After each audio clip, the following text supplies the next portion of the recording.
Hi everyone. Hi ma'am.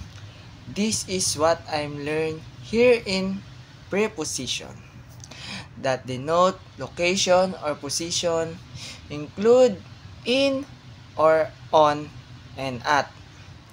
Example, the book is on the table. For instance, transitional terms like as, however, and therefore serve to link concept inside and between phrases.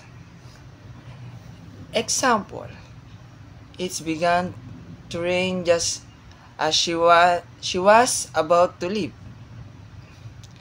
Correctly communication, spatial connections requires an understanding of preposition.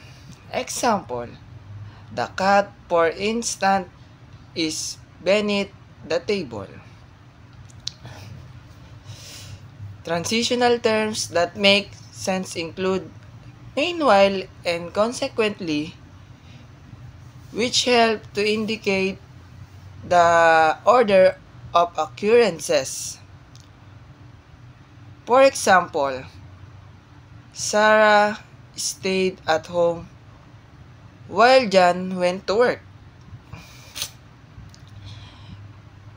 Communication may be clearer when prepositions are used appropriately.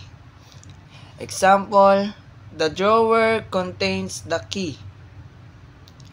Transitional words indicate change in ideas and help to keep the text coherent.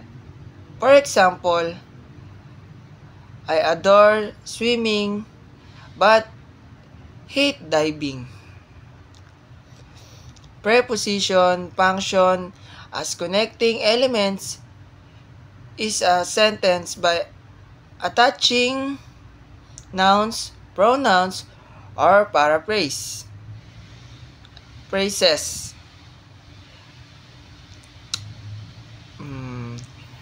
Example, cat sitting on mat.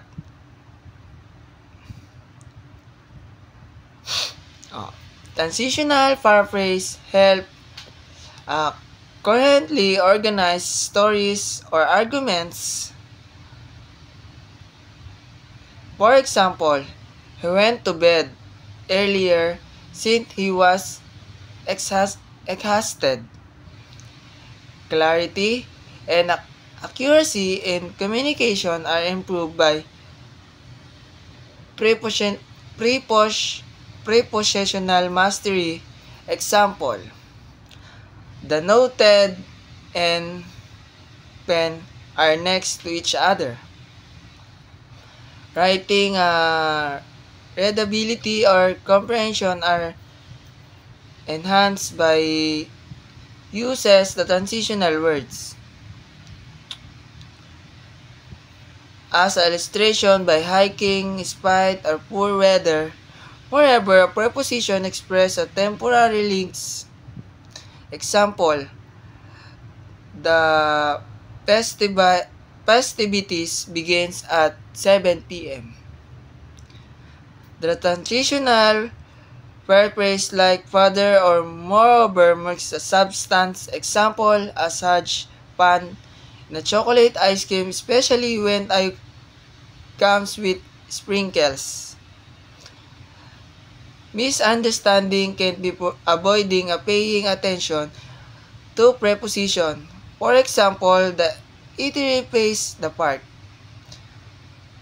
Transitional helps follow concept. Example, despite excitation, she keeps.